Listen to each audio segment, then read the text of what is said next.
KPCC അധ്യക്ഷന് പേര് വെക്കാതെ ഒരു പെൺകുട്ടി പരാതി കൊടുത്തത് DGPക്ക് കൈമാറുകയും അത് ത്വരിതഗതിയിൽ അന്വേഷിക്കുകയും ചെയ്യുന്നുണ്ടെന്ന് അറിയുന്നു. പക്ഷെ അതില് രണ്ടാമത്തെ കേസിലും രാഹുൽ മാങ്കൂട്ടത്തിന് ജാമ്യം ലഭിച്ചു. അപ്പൊ കോടതി നിരീക്ഷിച്ച മറ്റൊരു കാര്യമാണ് ഈ പെൺകുട്ടിയെ ക്രൈംബ്രാഞ്ച് ചോദ്യം ചെയ്തിരുന്നു എന്ന ഒരു വസ്തുത. അതിനെ കോടതി ചോദ്യം ചെയ്തായിരുന്നു. ഇതെങ്ങനെയാണ് അത് അവിശ്വസനീയമാണ് എന്ന രീതിയിൽ. ഇപ്പൊ ആ ഒരു പോയിന്റ് മാത്രമല്ല, രാഹുൽ മാങ്കൂട്ടത്തിനെതിരെ ഇങ്ങനെ ഈ ഒരു ആരോപണം വന്ന് അതിന്റെ കേസ് പുരോഗതി നടക്കുമ്പോൾ തന്നെ പല കാര്യങ്ങളിലും ഇതേപോലത്തെ ഒരു അവിശ്വസനീയത പലയിടത്തും മുഴച്ചു നിൽക്കുന്നുണ്ടായിരുന്നു. അതുകൊണ്ട് തന്നെ ഈ കോടതി പരാമർശത്തെ നമ്മൾ വലിയ ഒരു രീതിയിൽ തന്നെ അതിനെ നമ്മൾ കാണേണ്ടതാണ്. ഈ KPCC അധ്യക്ഷന് പരാതി കൊടുക്കുന്നു, മുഖ്യമന്ത്രിക്ക് പരാതി കൊടുക്കുന്നു. ഈ നാട്ടിലെ പരാതി ഡയറക്റ്റായിട്ട് വാങ്ങിക്കുന്ന ആൾക്കാരാണോ KPCC അധ്യക്ഷനും മുഖ്യമന്ത്രിയും ഒക്കെ എന്ന ഒരു ചോദ്യമാണ് ഇപ്പോൾ പൊതുജനങ്ങളിൽ നിന്ന് ഉയരുന്നത്. അപ്പോൾ പലരും ചോദിക്കുന്നത് അപ്പൊ ഞങ്ങൾക്കും പരാതി വന്നാൽ നേരെ മുഖ്യമന്ത്രിക്ക് കൊണ്ട് കൊടുത്താൽ മതിയോ എന്നുള്ളത്. പക്ഷെ ഈ പാർട്ടിക്കകത്ത് പരാതി കൊടുക്കുക എന്നുള്ള ഒരു കീഴ്വഴക്കം തന്നെ കൊണ്ടുവന്നിരിക്കുന്നത് CPM-കാരാണ്. അവർക്ക് അവരുടെ പാർട്ടിക്കുള്ളിലെ പരാതികൾ അവിടെ പാർട്ടിക്കുള്ളിൽ തന്നെ ഒതുക്കി തീർക്കുന്ന CPM ആണ് കോൺഗ്രസിനെതിരെ കൊലവിളി വിളിക്കുന്നത്. ഇവിടെ രാഹുൽ തെറ്റുകാരനാണോ അല്ലയോ എന്നുള്ളതല്ല CPM-ന്റെ വിഷയം. രാഹുലിനെ ഉപയോഗിച്ച് കോൺഗ്രസിനെ എങ്ങനെ അടിക്കാം എന്നുള്ളതാണ് ഇപ്പോൾ CPM-ന്റെ പ്രധാനമായ വിഷയം. ഇത് ഇങ്ങനെ ചർച്ചയാകുമ്പോൾ ആരെങ്കിലും CPM ആരോപണം വന്ന ഉടനെ തന്നെ രാഹുലിനെതിരെ നടപടിയെടുത്ത പാർട്ടിയാണ് കോൺഗ്രസ്. യാതൊരു മടിയും കൂടാതെ ഒത്തൊരുമയോടെ തന്നെയാണ് ആ ഒരു നടപടി കോൺഗ്രസ് കൈക്കൊണ്ടത്. അതിന്റെ മുന്നിൽ ഈ ഒരു രാഹുലിന്റെ പേര് പറഞ്ഞ് കോൺഗ്രസിന്റെ നേരെ ആരോപണങ്ങൾ ഉന്നയിക്കാൻ ഈ CPM-ന് ഒരു ലേശമെങ്കിലും ഉളുപ്പുണ്ടോ? കാരണം അവർ അവരുടെ പാർട്ടിക്കകത്തുള്ള എല്ലാ കേസുകളും ഒതുക്കി തീർത്തവരാണ്. ഇങ്ങനെ ആരെങ്കിലും പറഞ്ഞാൽ ഉടനെ പറയും രാഹുലിന്റെ കേസും ആ കേസുമായി താരതമ്യം ചെയ്യാൻ. ഒരിക്കലും രാഹുലിന്റെ കേസോ നിങ്ങളുടെ കൂട്ടത്തിലുള്ള നീലക്കുറുക്കന്മാരുടെ പീഡന കേസോ തമ്മിൽ താരതമ്യം ചെയ്യുന്നതല്ല. ഒരു പാർട്ടി പ്രവർത്തകന്റെ പേരിൽ ഒരു ആരോപണം വന്നപ്പോൾ പാർട്ടി എന്ത് നിലപാടെടുത്തു എന്നതിനെയാണ് CPM-നോട് ചോദ്യം ചെയ്യുന്നത്. ഇന്ന് പുറത്തു വന്ന മറ്റൊരു വാർത്തയാണ്, അതായത് CPM സർക്കാർ മുഖ്യമന്ത്രി പിണറായി വിജയനൊക്കെ ഒരുപാട് പ്രൊട്ടക്ട് ചെയ്യുന്ന ഒരാളാണ് ജയതിലക IAS. അവിടെ ഔദ്യോഗികമായിട്ട് അദ്ദേഹത്തിനെതിരെ നിരവധി പരാതികൾ ഉന്നയിച്ച N പ്രശാന്ത് IAS സസ്പെൻഷനിലാണ് മാസങ്ങളായിട്ട്. 6 മാസം കഴിഞ്ഞിരിക്കുന്നു. അതിലൊരു തീരുമാനം ഉണ്ടാക്കിയിട്ടില്ല. കാരണം അത് N പ്രശാന്ത് IAS കൃത്യമായ തെളിവുകളോടുകൂടിയാണ് ജയതിലകിനെതിരെ ആരോപണങ്ങൾ ഉന്നയിച്ചത്. അതൊന്നും ഇതുവരെ ആരുടെയും ശ്രദ്ധയിലില്ല. അനീതിക്കെതിരെ ശബ്ദമുയർത്തിയാൽ ഔദ്യോഗിക ജീവിതത്തിൽ നിന്നും പുറത്തിരിക്കുകയാണ്. പക്ഷെ അദ്ദേഹം അതിനെയും ജനങ്ങൾക്ക് വേണ്ടി തന്നെ പ്രയോജനപ്പെടുത്തുകയാണ്. ജനങ്ങൾക്ക് വേണ്ടി എന്ന് വെച്ചാൽ അദ്ദേഹത്തിന്റെ ആ ഒരു പ്രവർത്തന മേഖലയിൽ നിന്ന് അദ്ദേഹം പിന്മാറിയിട്ടില്ല.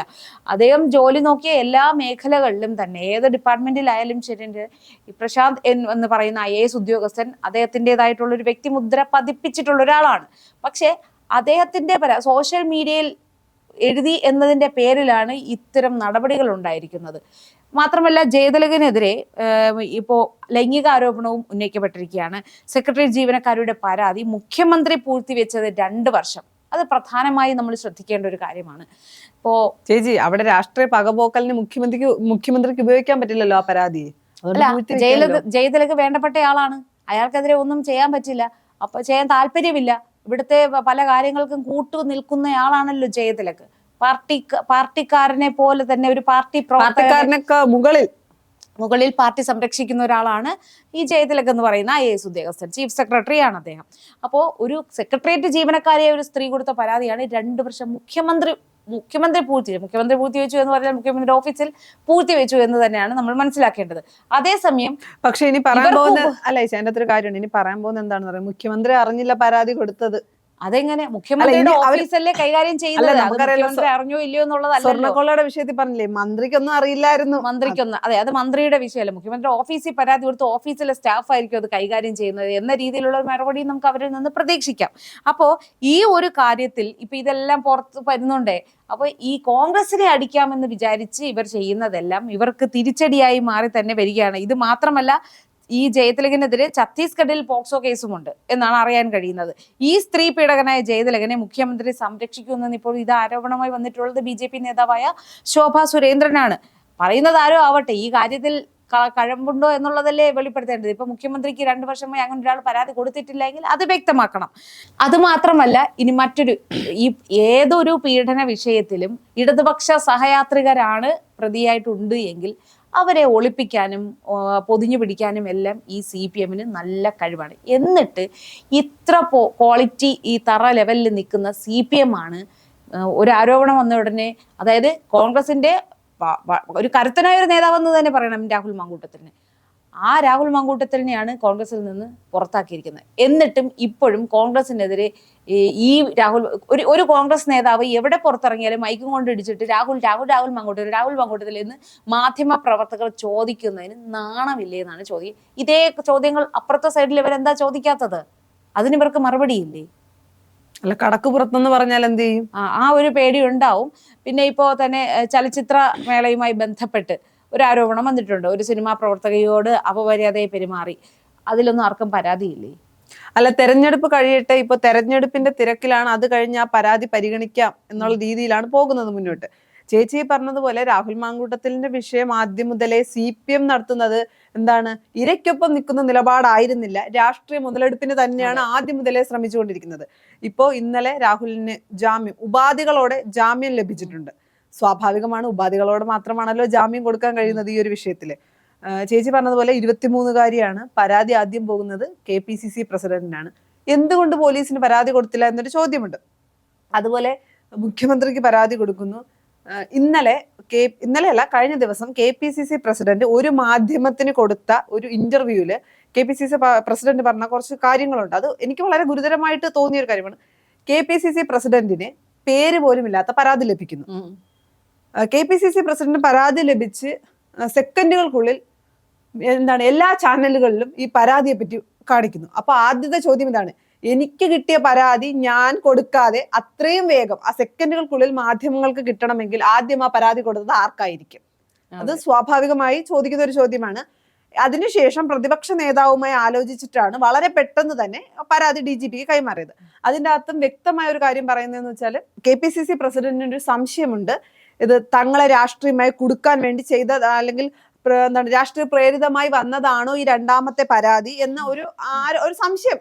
എന്നിട്ട് അതിന്റെ അകത്ത് KPCC പ്രസിഡന്റ് ഒരു വാക്കും കൂടി പറയുന്നുണ്ട്, രാഹുൽ ഈ വിഷയത്തിൽ തെറ്റുകാരനല്ല എന്ന് ഞാൻ പറയുന്നില്ല. അതാണ് ഞാനും ആദ്യമേ പറഞ്ഞത്. അത് നമുക്ക് പരിശോധിക്കണം, അല്ലെങ്കിൽ അതിന്റെ ഫാക്ട് ചെക്ക് ചെയ്യേണ്ടത് തന്നെയാണ്. പക്ഷെ എനിക്ക് കിട്ടിയ പരാതിയിൽ എന്നെയും പാർട്ടിയെയും കൂടി ഈ വിഷയത്തിൽ വെട്ടിലാക്കാം എന്നുള്ള ഒരു നിലപാടുണ്ടായിരുന്നു എന്നൊരു സംശയം തനിക്കുണ്ട് എന്ന് പറയുന്നുണ്ട്. അത് സ്വാഭാവികമാണ്. കാര്യം, പരാതി കിട്ടുന്നു, KPCC പ്രസിഡന്റിനല്ലല്ലോ പരാതി കൊടുക്കേണ്ടത്.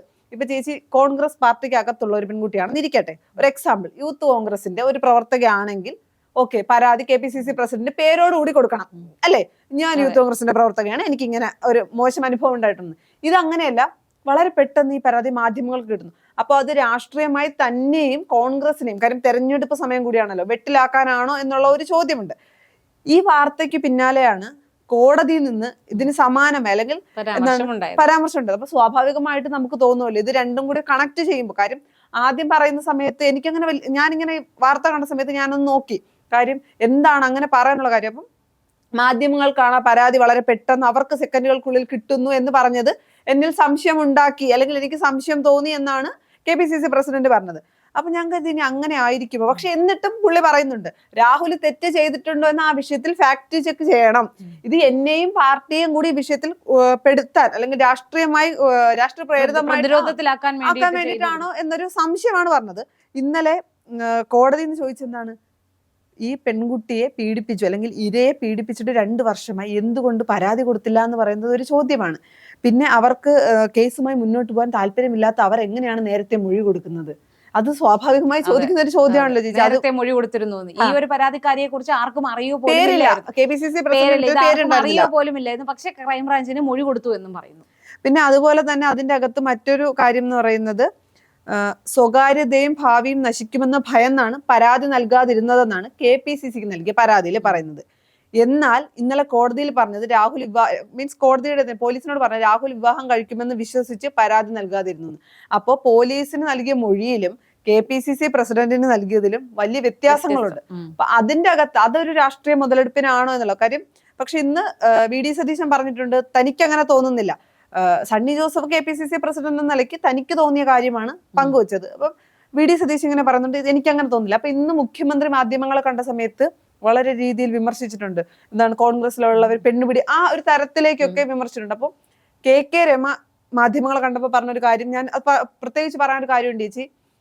ആദ്യം മുതൽ രാഹുൽ മാങ്കൂട്ടത്തിനെതിരെ നിലപാടെടുത്ത ആളായിരുന്നു KK രമ, ഉമാ തോമസ്, ഇവരൊക്കെ വലിയ രീതിയിൽ. കാര്യം രാഹുൽ MLA സ്ഥാനം രാജിവെക്കണം എന്ന് പോലും സ്ട്രോങ് ആയി പറഞ്ഞ ആളാണ്.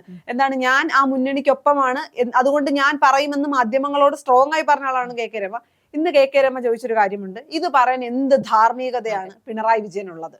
അത് സ്വാഭാവികമായി ചോദിക്കുന്ന ചോദ്യമാണല്ലോ. തങ്ങളുടെ പാർട്ടിയിലുള്ളവരെ മുഴുവൻ സംരക്ഷിച്ചിട്ട് കോൺഗ്രസിന്റെ ഒരു കാര്യം വരുമ്പോൾ, കോൺഗ്രസിന്റെ എന്നല്ല മറ്റേത് പാർട്ടിയുടെ കാര്യം വരുമ്പോഴും വിമർശിക്കാനുള്ള എന്ത് ധാർമ്മികതയാണ് പിണറായി? ഈ ഒരു ചോദ്യത്തിന് ഉത്തരം കൊടുത്താൽ കഴിയാവുന്നതേ ഉള്ളൂ. ഈ ഒരു അതിന് ഉത്തരം ഇല്ലല്ലോ. കാരണം അതങ്ങനെയാണ്. അവരുടെ പാർട്ടിയിലുള്ളവർക്ക് ഒരു നീതി, പുറത്തുള്ളവർക്ക് മറ്റൊരു നീതി എന്നതാണ് അവരുടെ എല്ലാ കാലത്തെയും നയം. ചേച്ചി ഇപ്പം എന്താ, ഇരയ്ക്കൊപ്പം നിൽക്കുന്നു. ഇരയുടെ മുഖ്യമന്ത്രി പറഞ്ഞത് ഇരയ്ക്കൊപ്പമാണ്, ഇരയുടെ മാനസികാവസ്ഥ. അപ്പൊ മുകേഷിന്റെ വിഷയത്തിലൊന്നും ഇരയ്ക്ക് മാനസികാവസ്ഥ ഉണ്ടായിരുന്നില്ലേ? അതോ തീവ്രത അങ്ങനെയുള്ള കേസുകളില് ഇരയെ അധിക്ഷേപിക്കുക, സമൂഹത്തിന്റെ മുന്നിൽ അവർ മോശക്കാരികളാണെന്ന് ചിത്രീകരിക്കുക, സൈബർ അറ്റാക്ക് ചെയ്യുക എന്നതാണ് അവരുടെ ഒരു നയം. അല്ല, അവര് പറഞ്ഞിട്ട് കാര്യമില്ല. അത് മുഖ്യമന്ത്രി പറയുന്നു ഇരയ്ക്കൊപ്പമാണ്.